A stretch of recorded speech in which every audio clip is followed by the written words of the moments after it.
Assalamualaikum warahmatullahi wabarakatuh. Alhamdulillah kita bisa bertemu kembali dengan saya Fatahur Rahman pada kesempatan kali ini.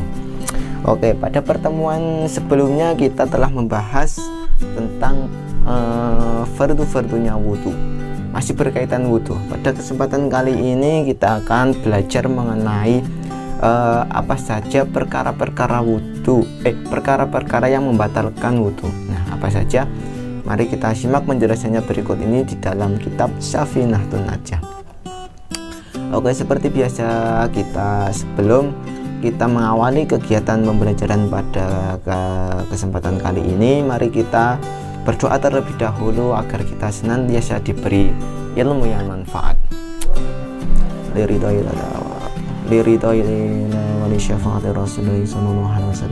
Al-Fatihah.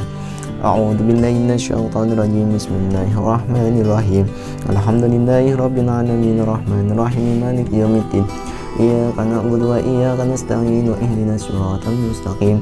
Siratal ladzina an'amta 'alaihim ghairil maghdubi 'alaihim waladdallin. Rabbighfirli wa liwalidayya. Amin.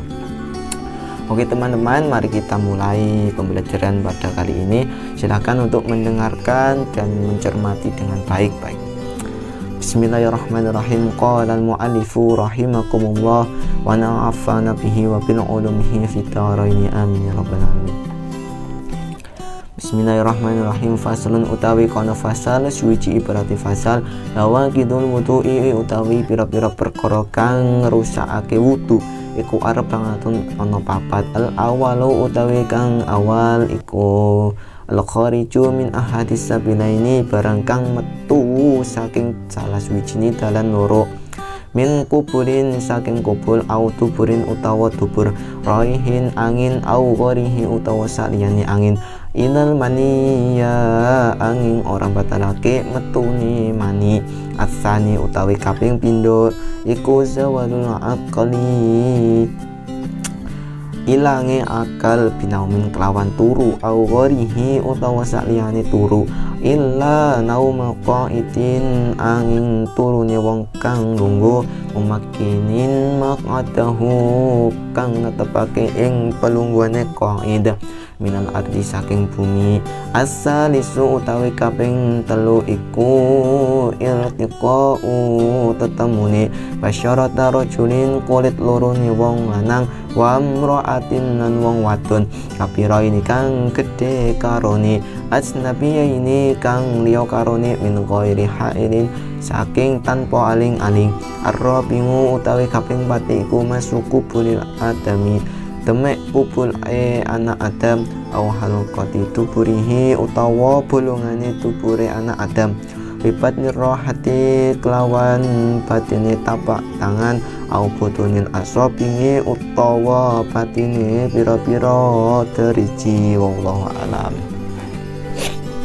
Oke teman-teman, di sini diterangkan bahwasanya perkara-perkara yang membatalkan wudhu itu ada 4 perkara. Nah, di sini yang pertama al-khariju min ahadis sabilaini, yaitu sesuatu yang keluar dari salah satu lubang yang ada di bagian bawah kita. Nah, apa saja? Yaitu kubul atau dubur. Lubangnya itu namanya kubul atau dubur.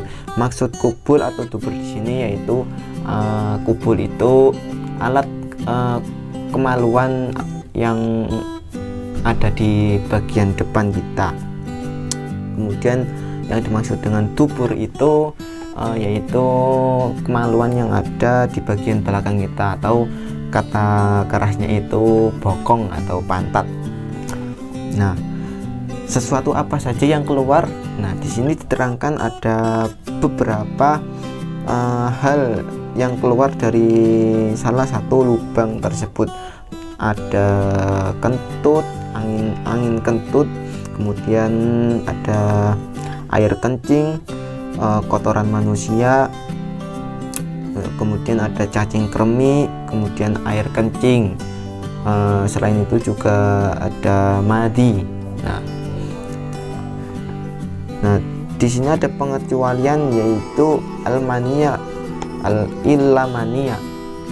kecuali air mani. Nah, teman-teman perlu ketahui bahwasanya air mani manusia itu tidak dianggap sesuatu yang najis, tetapi air mani kita iya, air mani kita itu dianggap suci. Jadi tidak perlu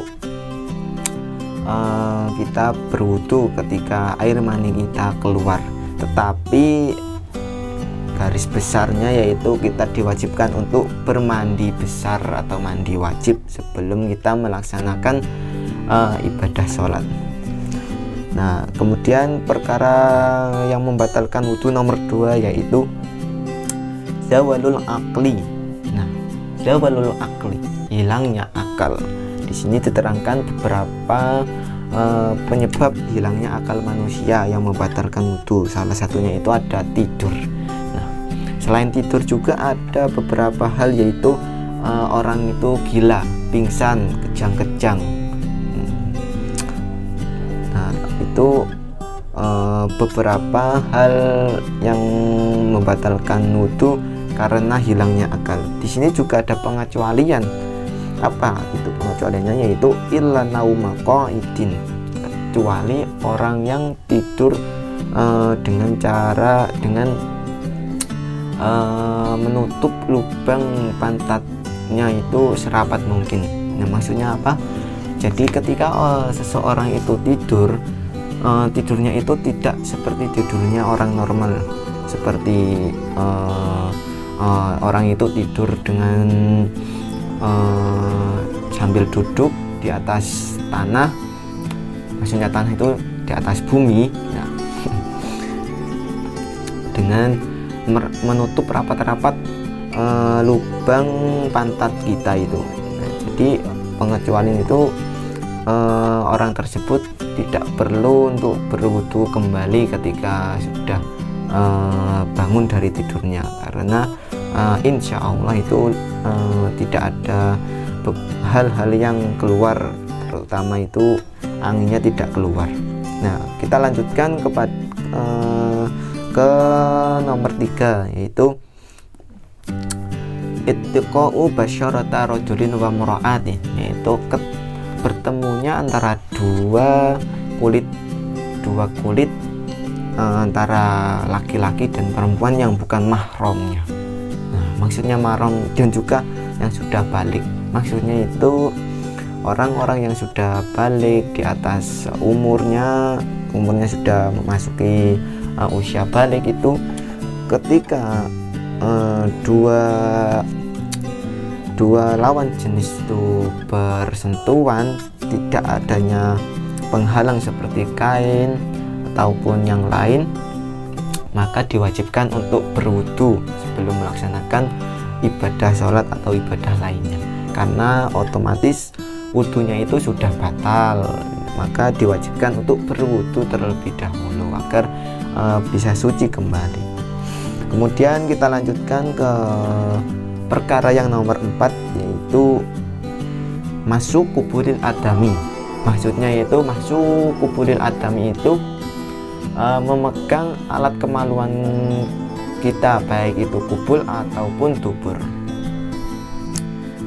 Diterangkan di sini ketika seseorang memegang kemaluan atau alat kelamin kita menggunakan telapak tangan itu, maka wudunya itu batal, maka diwajibkan untuk berwudu terlebih dahulu, berwudu kembali sebelum melaksanakan ibadah.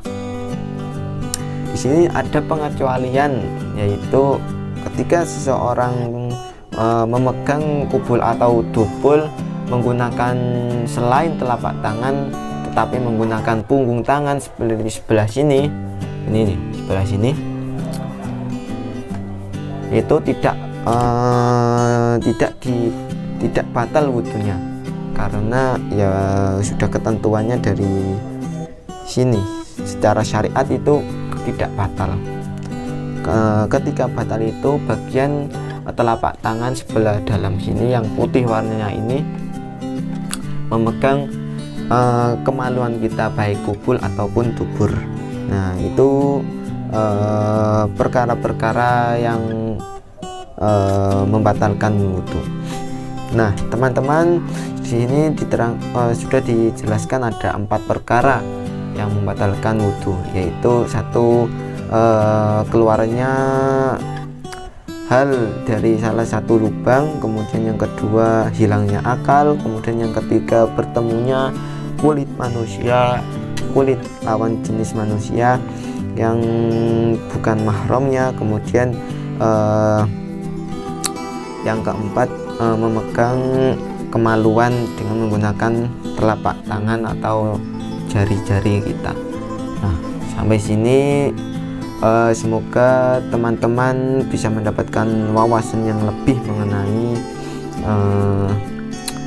perkara yang membatalkan wudhu. Oh ya teman-teman, juga perlu dipahami juga bahwasanya apabila seseorang sedang sholat, kemudian bukan sholat saja sih, apabila seseorang sudah berwudhu kemudian terkena najis seperti terkena telek cicak, itu seperti telek cicak ataupun najis yang lain seperti nanah atau darah, itu tidak diwajibkan untuk kembali wudhu, tidak diwajibkan untuk wudhu kembali, tetapi cukup dibasuh dengan ketentuan cara menghilangkan najis, karena secara syariat bahwasanya najis itu tidak membatalkan wudhu tetapi membatalkan sholat.